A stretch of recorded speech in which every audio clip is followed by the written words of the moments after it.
I didn't take the job because I wanted it. I took it because I needed something that would accept me quickly. That's the part people usually skip when they tell stories like this. They imagine curiosity as the starting point. For me, it was rent. My lease had ended, my savings were thin, and I had already burned through 2 interviews that month for jobs I wasn't qualified for. The logistics hub at the coast didn't ask many questions. That was the selling point. They needed bodies more than they needed experience. The facility itself sat near the edge of the port district, where container ships lined up like stacked steel islands waiting for inspection. From a distance, it looked like a single building. Up close, it was a network of warehouses stitched together over decades. Different architectural styles, depending on the era of expansion. Corrugated steel next to reinforced concrete. Old brick sections still standing between modern automated loading bays. Inside, everything moved, always.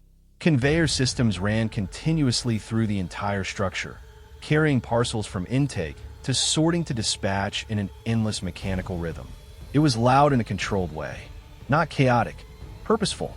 That was the first impression I had. Order on a massive scale. My position was entry-level data verification. I sat at a terminal checking shipping discrepancies flagged by automated scanners. Most of it was boring. Incorrect weight entries, duplicate labels, misread barcodes.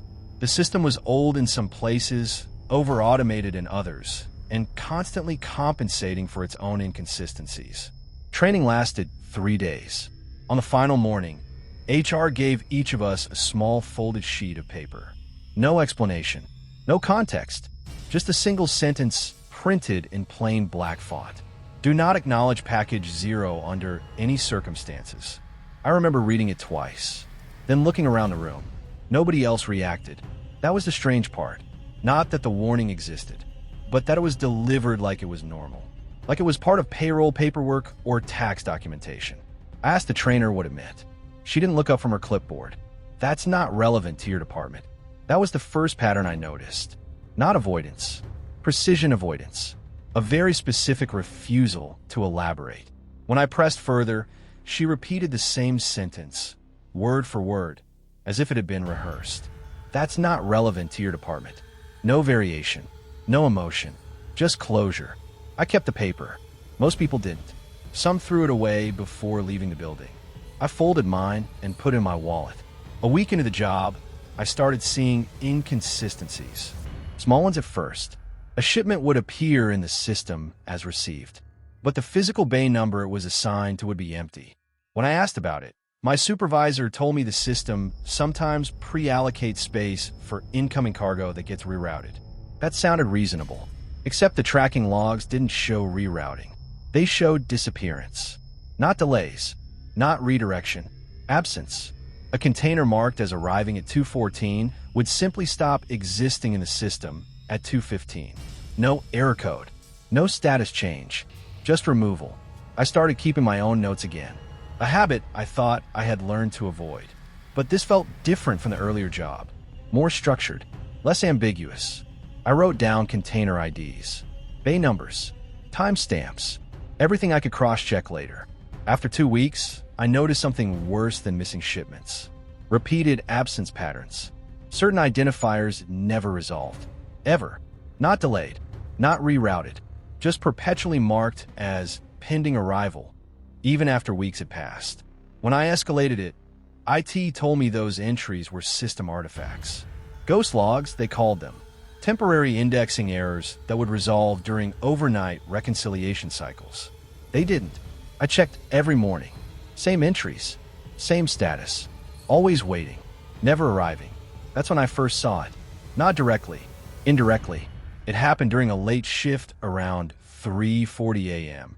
I was reviewing a batch of mismatched inventory logs when a container ID appeared on my screen that I didn't recognize. It wasn't flagged. It wasn't part of my assigned queue. It just appeared. No origin marker, no source batch, just a label and a destination bay. 0. That was the bay number. 0. I thought it was a glitch. We didn't even have a bay 0.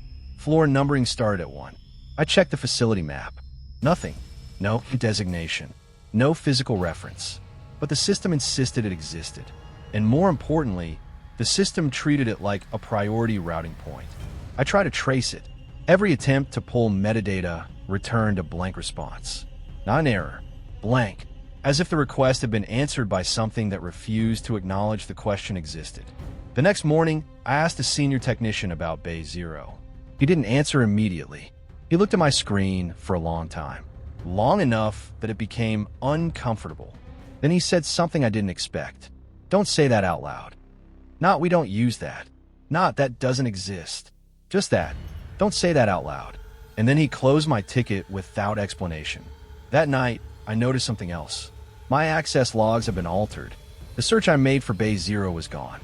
Not marked restricted. Not flagged. Removed entirely. As if I had never typed it. That was the first time I understood the system wasn't just hiding information. It was actively rewriting interaction history.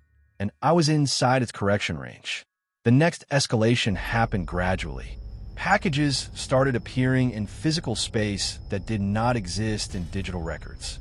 Empty crates labeled with barcodes that returned no data. Workers placing items into containers that later showed up as never having been opened. I asked another employee about it casually. He laughed, said I was overthinking it.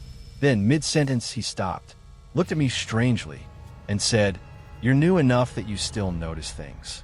Then he walked away. That phrase stuck with me. New enough to notice things. As if noticing had a time limit.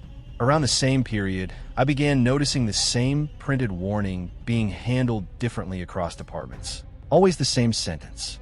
Always the same paper. But the reactions varied slightly. Some ignored it completely. Some avoided eye contact when it was mentioned. And some, the longer-term employees, reacted with a brief moment of tension before deliberately changing the subject. Like muscle memory.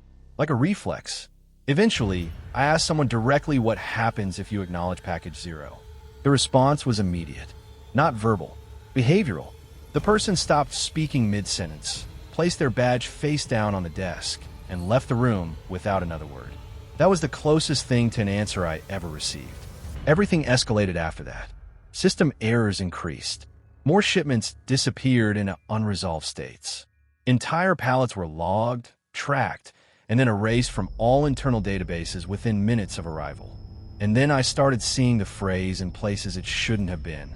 Printed on internal maintenance schedules. Embedded in error logs. Even briefly flashing on security camera timestamps before being replaced by standard labels. Always the same 3 words. Package zero active. That's when I stopped thinking of it as a warning. Warnings are passive. This was operational. Something inside the system was doing something. And it had a name only the system was willing to display. The breaking point came during a night audit. I was reviewing archived footage when I saw myself on screen. Standing at a terminal I didn't recognize. The timestamp showed a shift I wasn't scheduled for. In the footage, I was entering a container ID into the system. Bay Zero. Then I paused, looked directly into the camera, and placed something on the desk. A folded sheet of paper.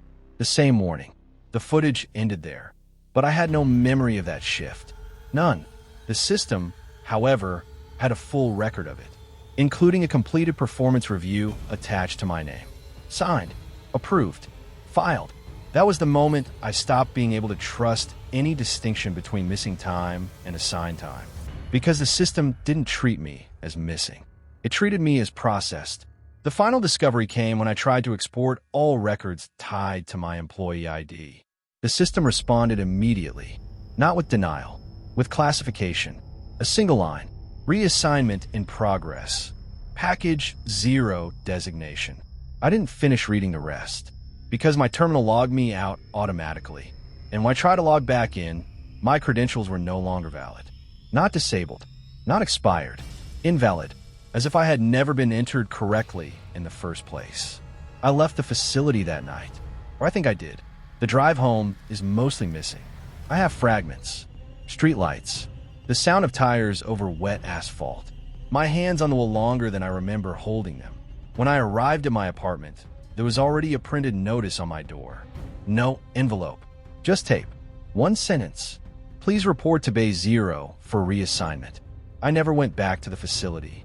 At least I don't think I did. But sometimes when I check my phone, I find notification from the internal system app 1 uninstalled. And every time I open them, they show the same status update. Package received. And my name is no longer attached to it, that I didn't open the app the first few times. I just saw the notification and let it sit there on my lock screen until it faded. But it kept coming back. Different times. Same wording. Package received. No sender. No preview. Just the system banner like it was something normal I was supposed to understand. I stopped sleeping properly after that. Not because of fear at first. More because I kept waking up at the same time every night. 3:40 a.m. The same time I first saw Bay Zero appear on my screen. I tried changing my routine. Going to bed earlier. Later. Leaving the lights on. Leaving them off. It didn't matter. 3:40 still came like a scheduled check-in. And every time, I'd wake up already half aware, like my brain had been running in the background before I returned to it. That's when I started checking my own records. Not the company system anymore. My personal accounts. Banking first. Then email. Then anything tied to identity verification. At first everything looked normal. Then small inconsistencies started appearing. A transaction I didn't remember making, but only one. An email marked read that I was certain I hadn't opened. Then something worse. A duplicate of my ID profile in a government portal. Same name, same number, same everything, except the status field. It didn't say active. It didn't say inactive either. It said, pending assignment. I stared at that screen for a long time, because that phrase didn't belong there. Not in a civilian system. That was internal language, logistics language, warehouse language, assignment language. That night, I tried calling HR. The number rang once and connected instantly. No menu, no hold music, just silence. Then a voice. Calm, familiar in a way that made my stomach tighten because I couldn't place it. You are no longer on record at this facility. I asked who I was speaking to. The voice paused like it was checking something, then said, you already know the answer to that. And the line disconnected. After that, things started appearing physically, not just digitally. At first it was small. A duplicate ID badge on my kitchen counter. Same photo, same name, but the barcode wouldn't scan on my phone. Then a printed schedule slipped under my door. Not for the logistics hub. For me, it listed shifts I never agreed to, times I couldn't verify, locations that didn't correspond to any building I knew. And at the bottom, always the same classification line. Assignment, 0 processing continuation. I stopped going out during the day. Not because I was hiding from anything specific, more because I started noticing patterns in people's behavior around me. Cashiers pausing slightly before giving me receipts. Security guards looking at me too long, then looking away too quickly. Strangers repeating phrases I had heard at work. You're still early enough to notice. That one happened twice in different places. Different people. Same sentence. I started testing it. I went to a grocery store across town and asked the clerk for a receipt twice in a row. The second time, she looked at me and said, very quietly, you shouldn't be repeating inputs like that. Then she handed me the receipt with both hands, like it was something fragile. That was the moment I realized it wasn't contained to the facility anymore. It wasn't even contained to the system. It was spreading through procedural behavior, through repetition, through compliance. Anything structured enough to process information seemed vulnerable to it. I went back through my old notes.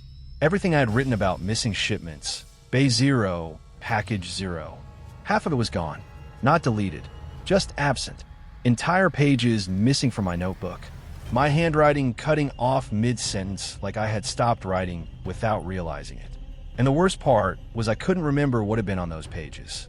My mind refused to reconstruct it. Like there was a boundary I couldn't cross backward. One night, I found myself outside the logistics hub again. I don't remember deciding to go. I just remember standing across the street from it. The building looked different at night. Less like a workplace, more like a sealed system. Every window lit in a uniform pattern. Every loading bay synchronized. Even the noise felt regulated. I stood there for maybe 10 minutes before someone approached me from behind. A security officer, or someone dressed like one. He didn't ask what I was doing. He just said, you're not scheduled for exterior observation. I turned to ask how he knew that, but he was already holding a printout. My name at the top. Below it, a line I hadn't seen before. External awareness deviation detected. I asked him what that meant. He didn't answer. Instead, he handed me the sheet I had been missing. Not the warning from onboarding. A different one. Longer. Faded at the edges like it had been reprinted too many times. At the top, in bold text, "Do not acknowledge package 0." Below it, there was handwriting. Not printed. Real ink. It said, "If you're reading this outside assigned processing, you're already unclassified." I asked who wrote it. The officer finally looked at me directly. And for the first time, I saw uncertainty in someone from that place. Not fear, not confusion, something worse. Recognition without explanation. He said, "Every version of this gets sent back eventually." I didn't understand. He pointed at the building, even the warnings. Then he added something quieter, especially the warnings.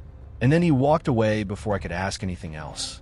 I didn't go back inside, but I didn't leave either. Because when I tried to step away from the building, my phone vibrated again. New notification. Same system. Same banner. Package received. But this time there was a change. The identifier field had filled in. It showed a label. My name. And underneath it, status. Ready for reclassification. I stood there longer than I should have. Watching the building. Waiting for something to confirm I was still separate from it. Nothing did. I went home eventually, though I don't remember the route clearly. And when I got there, my front door was slightly open. Inside, everything looked normal, until I saw my desk. On it was a single folded sheet of paper. No envelope. No explanation. Just the same sentence I'd seen on day 1. Do not acknowledge package 0 under any circumstances. But this time, the paper was different. It had my handwriting on the back, and I don't remember writing it. It said only one thing. Stop trying to remember what you already processed. I haven't opened the app again. Not because I think it will help, but because I noticed something in the last notification before I turned my phone off. The status line had updated while I was looking at it. It didn't say package received anymore. It said package acknowledged. And I don't know exactly what happened after that point, but I know it's still not over that I told myself I wasn't going to open anything else. Not the app, not the emails, not the system messages that kept appearing in places they shouldn't exist. Over. But avoidance only works when a thing you're avoiding stays in one place. It didn't. The next morning, my apartment door was locked from the inside, just like I always left it, except the chain lock had been removed. Not broken, not forced, just gone. The screws were still in the wood. The metal plate was still aligned, but the chain itself wasn't there, as if it had never been installed at all. I stood in front of it for a while, trying to reconstruct whether I had even used it recently. That was the first moment I realized my memory wasn't just unreliable anymore. It was negotiable, like it could be edited after the fact without my participation. On the kitchen table, there was something new. Not paper this time. A badge. My old employee badge from the logistics hub. Except I hadn't seen it since the day I left. The photo on it was wrong. Not because it wasn't me. Because it was me at the wrong time. Same face, same posture, but the expression looked slightly delayed, like the image had been captured a fraction of a second after I'd already stopped reacting. Under the photo, the classification field had changed. It no longer said my name. It just read 0. I dropped it immediately. Not out of fear exactly. More like instinctive rejection. Like touching it for too long would make it correct something in me. I didn't go to work. I didn't have work anymore, technically. At least not according to any system I could access. But around noon, I got a call. Not from HR. Not from a number I recognized. It came through as unknown facility line. I almost didn't answer, but something about the timing felt deliberate, as if ignoring it wouldn't make it stop, only postpone the interaction. When I picked up, there was no greeting, just a short pause, then a voice I remembered from training. Not the supervisor, not HR, the technician who had warned me not to say certain things out loud. He spoke like we were continuing a conversation I had forgotten in the middle of. You're not supposed to be outside classification. I told him I didn't know what that meant. He sighed, not impatient, tired. That's the problem, he said. You still think it needs to mean something you understand. I asked him what was happening to me. There was a longer pause this time. When he spoke again, his voice had dropped slightly. Package 0 isn't an item, he said.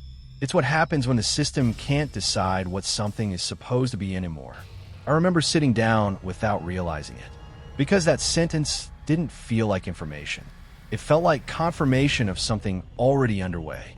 I asked him why I was being classified. He corrected me immediately. "You're not being classified," he said. "You're being resolved." That word stayed in my head long after the call ended. Resolved. Not removed. Not erased. Resolved. Like an error state corrected by forcing it into a final condition. That night, I tried something I probably shouldn't have. I went outside, not to the logistics hub, just outside, to see if anything still behaved normally when I wasn't inside my apartment's closed loop. The street was quiet in a way that felt staged. No wind, no distant traffic variation. Even the usual stray sounds from neighboring buildings seemed reduced to a minimum acceptable level. Like background noise had been tuned down across the entire block.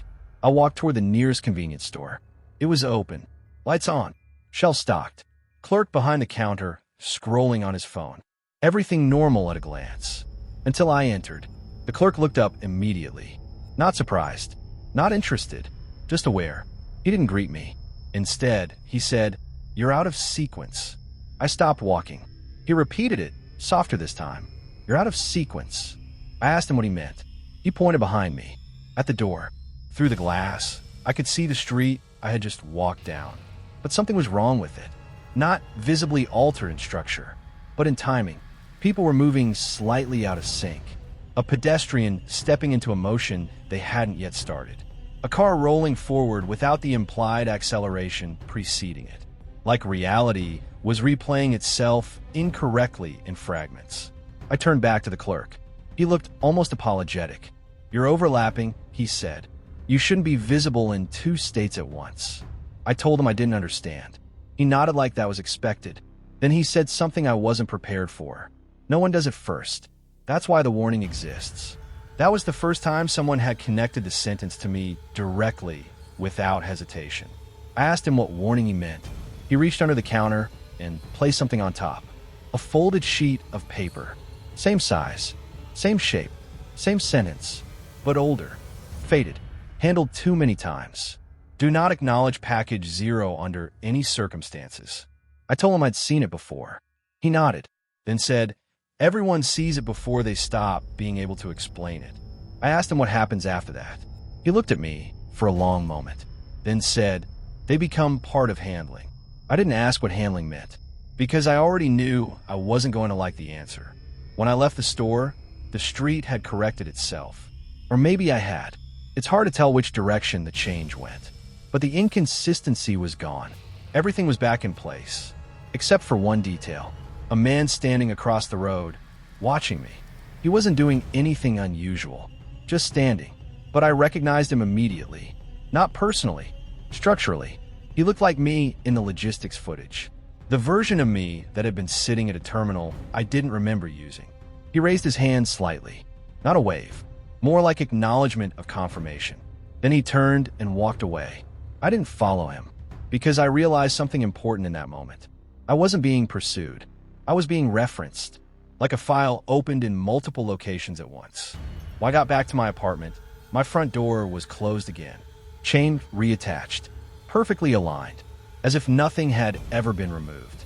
Inside, my desk was empty, except for one thing, a printed system page, not folded this time, flat, official, stamped at the top, finalization notice.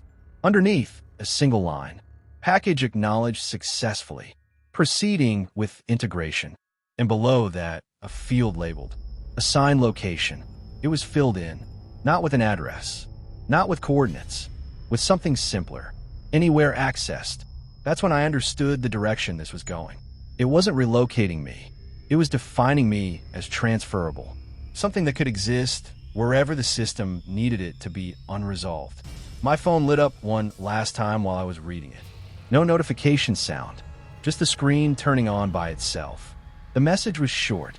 Stop attempting to isolate your instance. And for the first time, I noticed something I hadn't before. The wording wasn't threatening. It wasn't even instructive. It was corrective, like I was a process being asked to stop resisting optimization. I set the phone down, and it stayed on, Display my status. Not as a name, not as a profile, just a single line. Package 0, active. I don't know exactly what happens next, but I know it's not something I can step away from anymore. Because the last thing I remember clearly is realizing the warning was never meant to protect me from Package 0. It was meant to delay the moment I understood I was already inside it. And if you've heard it before, if you've seen that sentence anywhere at all, then you already are too. I don't know exactly what happened, but I know it's still not over.